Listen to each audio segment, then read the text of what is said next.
At my father's funeral, they whispered that my family was pathetic, broke, forgotten. But when the black-tinted luxury fleet rolled in, each car worth more than their houses, the truth about my father, my inheritance, and the betrayal that ruined our lives exploded in front of everyone. Stay with me as I unfold everything. And if this story moves you even a little, I'd be grateful if you showed some support by subscribing and sharing it with someone who might need it. I stood outside the small wooden church in rural Montana, trying to steady my breathing. My father, Elias Rowan, was gone, and the people gathered around acted like they had come to celebrate it. My Aunt Constance's voice carried through the cold air as she leaned toward her son Beau. "Look at her truck," she whispered loudly enough for everyone to hear. "Same old junk her father drove. Poor really does run in their blood." Beau laughed, adjusting his expensive sunglasses, even though the sun was barely out. Dad always said Uncle Elias was a wasted mind. Guess he was right. My fists tightened. They hadn't changed. Even when I was a kid, they used to flaunt their wealth, fancy cars, vacations, new clothes every week, while mocking my father for choosing honest work over chasing money. What they never knew was that Dad once did have money. He owned a metal fabrication shop that everyone in town depended on. Then one year, everything collapsed out of nowhere. We lost the shop, the house, everything. People whispered that he mismanaged it, but I never believed that. Dad was too smart, too careful. Something about it always felt wrong. Now, as I stood by his coffin, that same sense of wrongness pressed on my chest. Constance kept smirking every time she glanced at me, her husband shaking hands with people like he was hosting a charity event. "Poor Elias," she said to a neighbor. "He just couldn't keep up." Sad, really. I swallowed hard. I had come in my old pickup because it was all I had left, and they treated it like a comedy show. A few cousins snickered when I walked inside the church. One of them whispered, "She's probably hoping for a miracle inheritance." Joke's on her. I ignored them and focused on the framed picture of Dad at the front. He looked strong, proud, alive. He didn't deserve to be remembered like a failure. The pastor began speaking, but I couldn't hear a word anymore. My mind drifted to Dad teaching me how to shape metal in his shop, how he used to smile when sparks flew. How he told me, "Lydia, real strength is quiet. Loud people usually hide something." As the service ended, people lined up to leave. Constance stood with her arms crossed, ready to send one last glare my way. But before she could say anything, a deep hum filled the air. Engines. Several of them. Everyone turned. Outside the church, a convoy of black luxury SUVs rolled in, sleek, tinted, polished, one after another, the kind you only see in movies. The tires crunched against the gravel as they came to a perfect stop. People gasped. Conversations died instantly. Constance's jaw dropped. Beau's sunglasses slipped off his face. And for the first time that day, I felt the world shift. People froze as the doors of the black SUVs opened, and men in sharp suits stepped out like they had walked straight out of a different world. The tallest one adjusted his tie and looked around the small Montana churchyard with calm confidence. Nobody there had ever seen anything like this. These men weren't locals. They weren't relatives. They were something else entirely. The tall man approached me first. "Miss Lydia Rowan?" he asked, his tone respectful, almost gentle. When I nodded, he gave a small bow. "My name is Adrian Cole. We represent your father's business partners. We're here to honor him and to speak with you." A wave of murmurs spread through the crowd. Business partners? My father had been broke, washed up, a failure. At least that's what this town and my relatives repeated for years. Yet these men looked like they worked for a Fortune 500 CEO. Constance pushed through the people like a bulldozer. "Business partners?" she snapped. "Of Elias? There must be a mistake. He didn't have the skill set for anything major." Adrian remained perfectly calm. "Mrs. Hale, we are not mistaken." He turned back to me. "Your father remained a silent owner of Ethermach, an aerospace machining company. Current valuation, $1.8 billion. My breath caught. "Billion? My father?" People around me gasped loud enough to echo. Even the pastor's mouth fell open. Constance's face hardened. "That's impossible. Elias couldn't even keep a small shop running." Adrian's eyes sharpened. "He didn't fail, Mrs. Hale. He stepped away. For reasons he chose to keep private." I felt my heart pounding, not just from shock, but from something else. Fear, confusion, hope, all tangled together. My father had hidden something this enormous from everyone. Beau suddenly appeared beside me, placing a hand on my shoulder like we were old friends. "Lydia, you look overwhelmed." You know you can talk to us, right? We were always close. His smile looked like it had been glued on. I pulled away. The last time Beau talked to me kindly, we were 12, and even then he stole my backpack as a joke. Adrian continued, ignoring Beau. Miss Rowan, your father left instructions. You are his sole heir. The whispering turned into full-on chaos. Someone dropped their plate of funeral sandwiches. A woman muttered, I knew Elias was smart, but not like this. Constance's voice cut through all of it. Why her? She spat. Why not us? We're his family. Adrian didn't even look at her. We will give Miss Rowan her father's letter. It explains everything. A letter. My father had known this moment would come. My stomach twisted. What had he been hiding? Why had he never told me? Why had he lived like a poor man when he was still tied to something so huge? Constance stepped closer, her voice low and trembling with anger. Lydia, you shouldn't make decisions without us. We can help you manage everything. I stared straight at her, realizing for the first time in years that I wasn't powerless anymore. And she realized it too. That's when her smile completely disappeared. One of the attorneys stepped forward, holding a thick sealed envelope with my name written in my father's handwriting. My chest tightened the moment I saw it. I hadn't seen his handwriting in weeks. It felt like he was reaching out to me from somewhere far away. The attorney handed it over carefully, like it was something fragile. Your father wanted you to read this privately, he said softly. I walked behind the church, away from the noise, away from Constance's furious whispering. My hands shook as I slid my thumb under the seal. The paper inside smelled faintly like his workshop, oil, metal, and something warm that reminded me of home. Lydia, the letter began. If you're reading this, then I am gone. Just that one line made my throat close. I kept reading, forcing myself through the blur of tears. He wrote about the years when our life changed, when everything fell apart overnight. He wrote about the stress, the fear, the guilt he carried for dragging me through poverty after years of comfort. But then the words shifted, and they hit me like a hammer. He hadn't failed. He had been betrayed. He wrote that Constance and her husband Marshall had secretly sold his proprietary designs, the same designs that made his shop successful, to a rival company. They took the money and used it to expand their real estate holdings. They let him believe competitors simply caught up. When he found proof, he stayed quiet because he discovered the people they worked with were dangerous. He didn't want anyone coming after me. So he let the business collapse. He let the world think he was careless. He let our reputation rot so I would stay safe. When my knees buckled, I sat on the ground, still clutching the pages. My father lived with the weight of someone else's crime, and he died with people laughing at him. My fingers trembled as I reached for the additional pages tucked behind the letter. They weren't just words, they were proof. Printed emails from Marshall arranging meetings with the competitor. Bank transactions showing money wired to Constance. Dates lining up perfectly with the month our shop lost its biggest contract. A contract that mysteriously vanished into the hands of the company that suddenly surged ahead using my father's exact designs. I covered my mouth with my hand and sobbed. Not quiet tears. Not polite grief. It was pain that ripped through my chest. I cried for my father, for the years he lived in silence, for the humiliation he endured, for the fear he carried alone. They ruined him. They stole his life's work, his pride, his joy. And they stood at his funeral acting like they were better than him.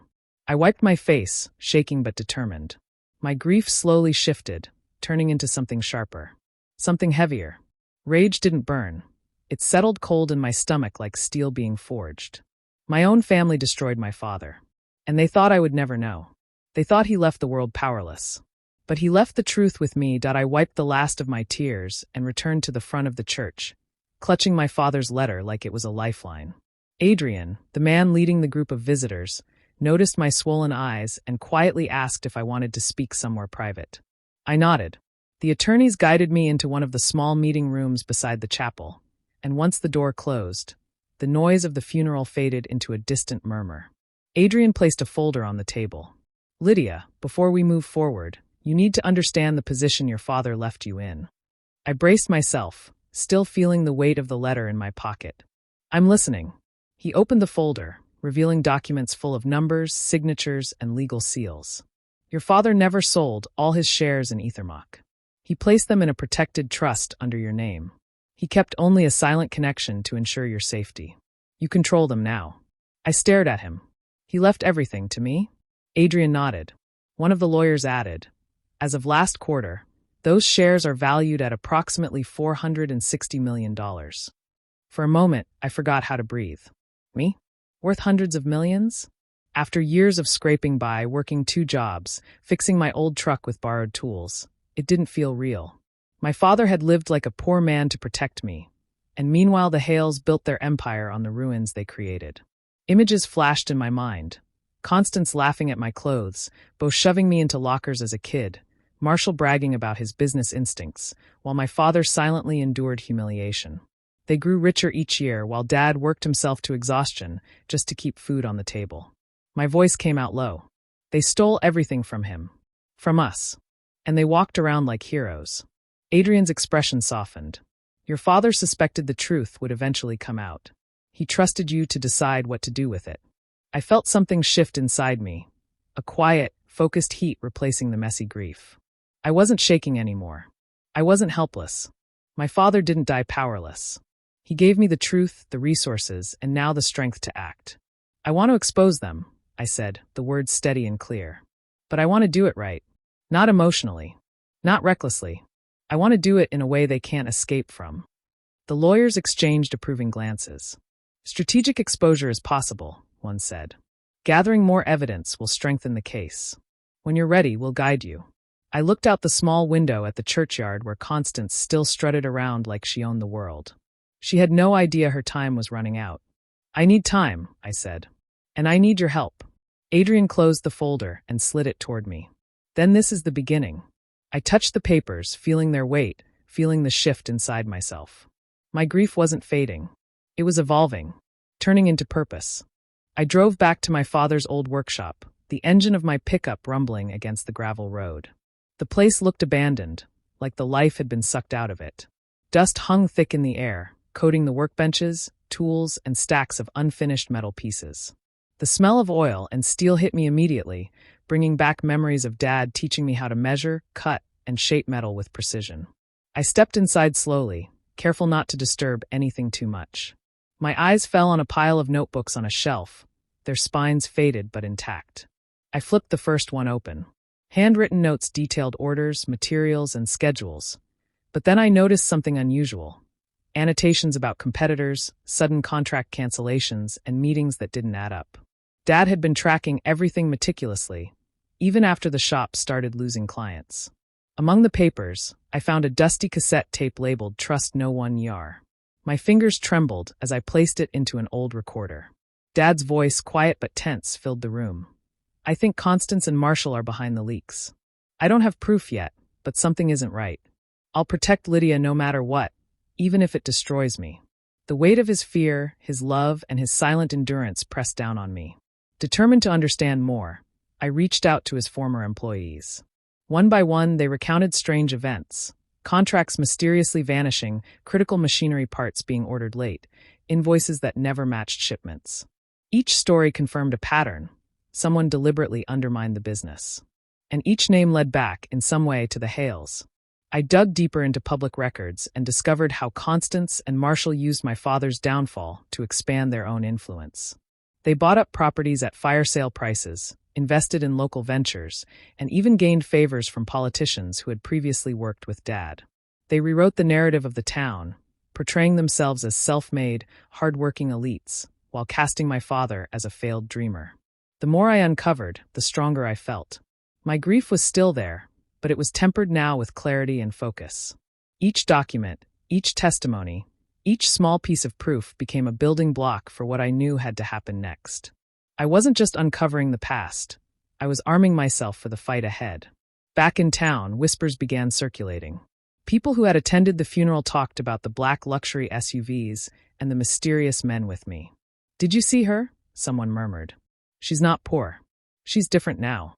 Even those who had laughed at Dad began to look uneasy. Standing in the middle of the dusty workshop, I realized something important. The story everyone believed was a lie, and I held the truth. Every betrayal, every stolen opportunity, every lie the Hales had spun, it all had to come to light. I clenched my fists, feeling a surge of determination. The town's whispers, the Hales' arrogance, my father's hidden work, it all pointed to the same thing. I would make them accountable. And this time, I would do it with every ounce of strength he had passed on to me. A week after the funeral, I received a formal invitation to the Hale mansion. Constance's handwriting was perfect, elegant, almost mocking. The note claimed she wanted to reconnect after the family drama, a chance to discuss old times. I read it carefully, then smiled to myself. I had no intention of reconciliation, but I would go. There was too much to learn. I arrived just before sunset, the mansion looming larger than anything I'd ever seen. The driveway sparkled under the last rays of sun, and the gates opened with a mechanical whisper. I stepped inside, my posture polite, my smile measured. Constance met me in the grand foyer, her arms wide as if she genuinely welcomed me. Her eyes, however, were sharp, calculating. Dinner was in a massive dining room, crystal chandeliers casting a soft glow. Beau hovered nearby, wine in hand, his laugh a little too loud. Constance moved between smiles and cold glares, always testing me. "You've grown, Lydia," she said smoothly. "So much like your father, though he never reached the same heights as some of us." I nodded politely, hiding the storm inside me. Every word, every glance I catalogued. The Hales were experts at masking envy with charm. When they thought I wasn't looking, they slipped jabs, sometimes subtle, sometimes cruel. Beau laughed at one of his own jokes about Dad, and I felt the old ache in my chest. But this time, I refused to let it break me. As they discussed finances casually over the main course, I noticed a stack of papers peeking out from the edge of Constance's desk nearby. My curiosity was careful, deliberate. I waited until Constance and Beau were distracted and edged closer. The papers were financial documents, ledgers, loan statements, unpaid bills. My heart skipped. They weren't as wealthy as the town believed. They were hiding debt, moving money around, pretending to be untouchable. The night wore on, and Beau became careless. After a few glasses of wine, his mask slipped. "We always resented your father," he admitted quietly, thinking I wasn't listening. "He was too good, too smart, made the rest of us look small." His words landed like bricks. They had been jealous, envious, plotting, and now I had the proof, even if just a confession for now. I discreetly activated the small recorder I had tucked into my purse, capturing every word, every slip, every hint of guilt. The fire in me grew hotter, steadier. I listened to their false warmth, their subtle threats, and their overconfident bragging about the life they built on my father's ruin. By the time dessert came, I was done. I excused myself politely, making small talk about returning soon for a proper conversation. They nodded, oblivious to the storm that was quietly gathering, the evidence I now carried. As I drove away from the mansion, the night air felt electric. I had more than proof now. I had their own words, their weakness, and their arrogance. Each mile brought clarity. This visit wasn't reconciliation. It was reconnaissance. And the more I learned, the closer I got to the moment when I would finally set things right. I spent the next several days in a whirlwind of papers, files, and meetings. Adrian and his legal team worked with me side by side, guiding me through the maze of evidence my father had left behind and the new discoveries we were uncovering. Every document we examined told a story of betrayal. Every email traced a path of deceit. Constance and Marshall hadn't just undermined my father. They had built their empire by stealing from him and from the community. The team outlined the charges carefully: theft, fraud, corporate espionage, breach of contract.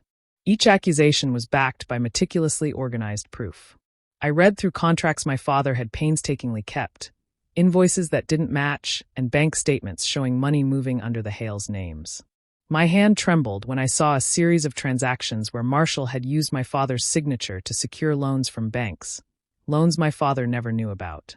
They had gambled with his name, his reputation, and nearly ruined everything. As the pieces came together, I started to understand why Dad had never fought back. He hadn't been weak, he had been protecting me. Every failure, every humiliation we endured after losing the shop, was a shield he raised to keep me safe. The realization hit me like a punch to the chest. The heartbreak I had carried for years, the shame, the whispers of neighbors, the scorn of my own relatives, was all built on lies and protective sacrifice. My father had taken the burden so I could survive, and now it was my turn to honor him. Hours turned into late nights as the legal team prepared exhibits, recordings, and documents for the case. I memorized details, learned how to present evidence strategically, and made notes of each witness who could corroborate the chain of betrayal. Former employees who had once been hesitant to speak now shared stories of sabotage and intimidation, each confirming what I already suspected. The Hales had manipulated everything, but they had left traces, and I was determined to follow them. Finally, the attorneys called a meeting to schedule a public hearing. They explained that many victims of the Hales schemes were local business owners, former clients of my father, even town officials who had unknowingly backed their fraudulent moves. The hearing would be held at the community center, a place everyone in town knew, ensuring witnesses could attend and justice could be visible. As I reviewed the final set of evidence, I felt a strange combination of emotions. The grief was still there, sharp and raw, but beneath it was a steady flame of determination. I wasn't just seeking revenge for the humiliation of my family. I was restoring the truth, reclaiming my father's name, and protecting the legacy he had fought so hard to preserve. For the first time in years, I felt empowered. I wasn't the helpless girl my relatives had mocked at the funeral. I was the heir of truth and justice, ready to confront the Hales and make sure the world saw them for what they really were. The stage was set. The evidence was ready. And I was ready to face them. The day of the town hall arrived, and the community center was packed beyond capacity. Chairs creaked under the weight of curious neighbors, former clients, and townspeople who had heard whispers about the luxury SUVs at the funeral. Reporters from local news stations had cameras set up, capturing the room buzzing with anticipation. I walked in with Adrian and the legal team behind me, holding my head high. Every eye turned to me, some in shock, some in curiosity, and a few with thinly veiled envy.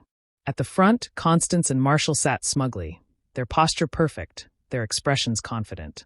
Beau hovered nearby, glancing nervously around, his earlier bravado already beginning to crumble. I could feel the tension in the air, the kind of tension that comes when everyone senses a storm is about to break. Adrian gestured for me to begin. I stepped forward, holding the folder of evidence that had taken weeks to compile. I cleared my throat and began, my voice calm but firm. My father, Elias Rowan, was not the man you've been told he was. He was brilliant, dedicated, and honest. And my family, specifically Constance and Marshall Hale, betrayed him. Gasps rippled through the room. Whispers spread like wildfire. I began presenting the evidence, documents showing stolen designs, emails with timestamps, bank statements proving illegal loans taken in my father's name. The room grew silent, the only sound the shuffle of papers and the occasional intake of breath from shocked attendees. Constance's face hardened. "This is ridiculous," she said sharply. "Lies. Fabrications. He was never your father's equal in business. He failed on his own." I shook my head, opening the next folder. "These aren't lies. Here are the contracts, the proof of transactions, the correspondence with competitors. You cannot deny what is written here." Beau, who had tried to maintain his calm, looked pale and fidgeted with his hands.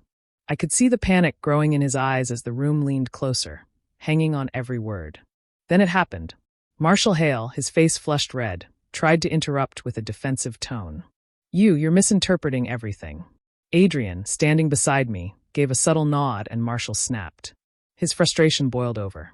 "Fine. Yes. We did what we had to. He was too stubborn, too proud. We." The words hung in the air like fire. Gasps erupted, some covering mouths, others murmuring among themselves.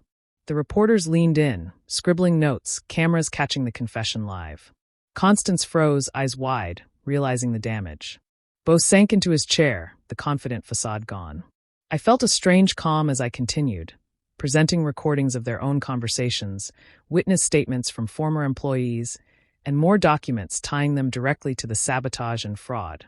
Every revelation tore down the carefully built image of the Hales in the town's eyes. By the time I finished, the room was silent except for the soft clicking of cameras. Constance sat frozen, Marshall's jaw tightened, and Beau avoided looking at anyone. The townspeople who had once mocked my father now stared at the Hales with disbelief, anger, and betrayal. I took a deep breath, feeling my heart steady. For the first time, the truth was out. The Hales, who had lived in arrogance and deception, were unraveling in front of the entire town, and justice was finally catching up.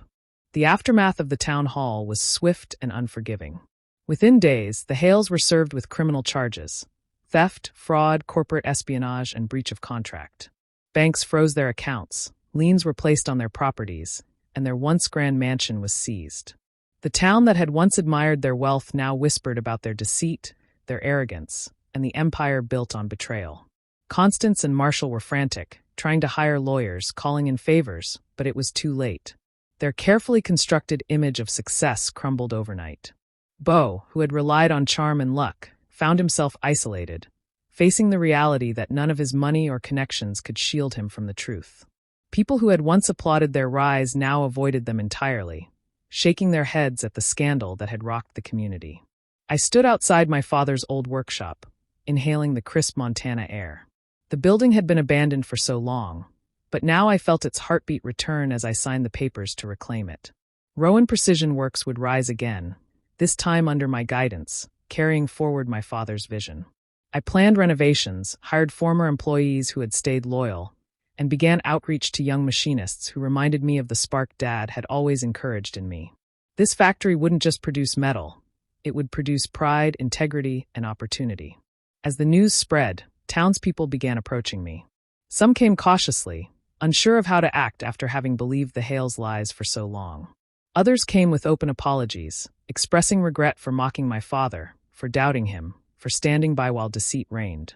"We should have known better," one elderly neighbor admitted, voice trembling. "Your father deserved respect. We were blind."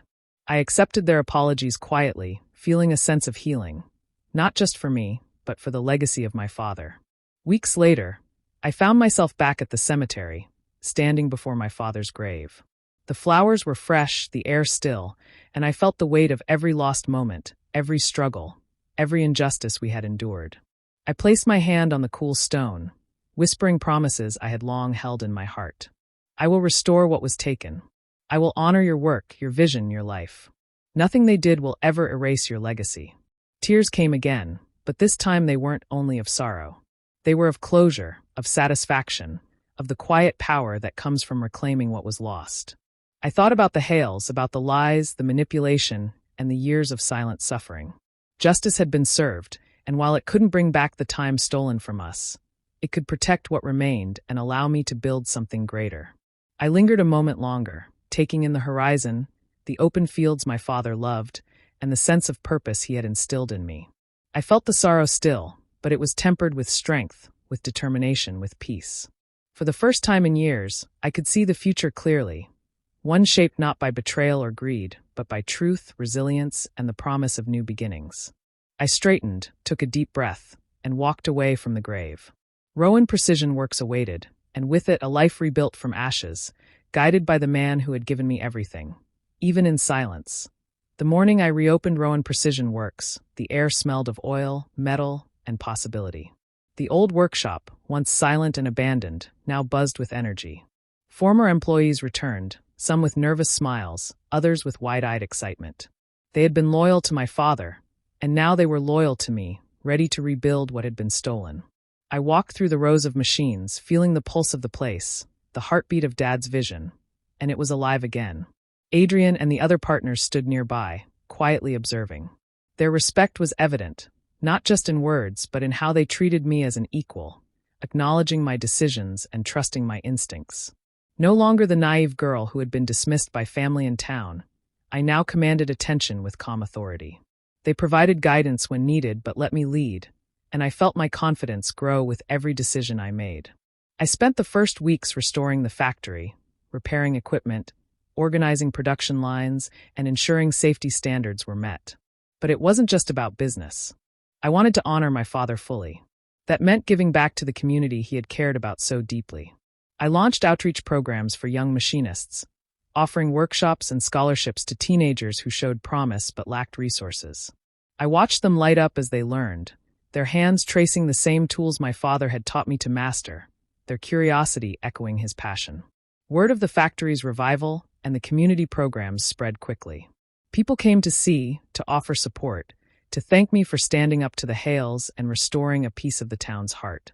It wasn't just business, it was legacy, justice, and hope all intertwined. Each handshake, each smile, each word of encouragement reminded me that what we were building was bigger than metal or money.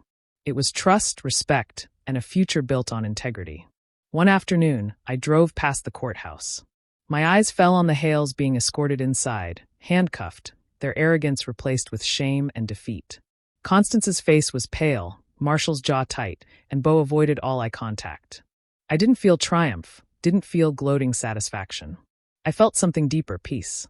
The truth had been revealed, justice had been served, and now life could continue without the shadow of their lies hanging over me or my father's name. I parked the truck and stood for a moment, looking out over the rolling Montana hills, the sun warm on my face. I thought about everything we had endured, the mockery, the betrayal, the humiliation. And I realized something important. This wasn't about revenge. It had never been about revenge. It was about reclaiming what was ours, honoring the man who gave me everything, and ensuring his work, his dreams, and his integrity would live on. As I walked back into the factory, the hum of machines and chatter of workers filling the air, I smiled quietly to myself. I had done more than avenge my father. I had rebuilt his legacy, restored hope to the community, and found my own strength in the process. And for the first time in years, I felt complete. Not with triumph, but with peace. Do you think Lydia made the right choice by standing up to her family and reclaiming her father's legacy, or should she have forgiven them and let the past go? Share your thoughts in the comments. I'm really curious to hear what you think. And if you love stories like this, make sure to subscribe and hit the notification bell so you never miss a new tale.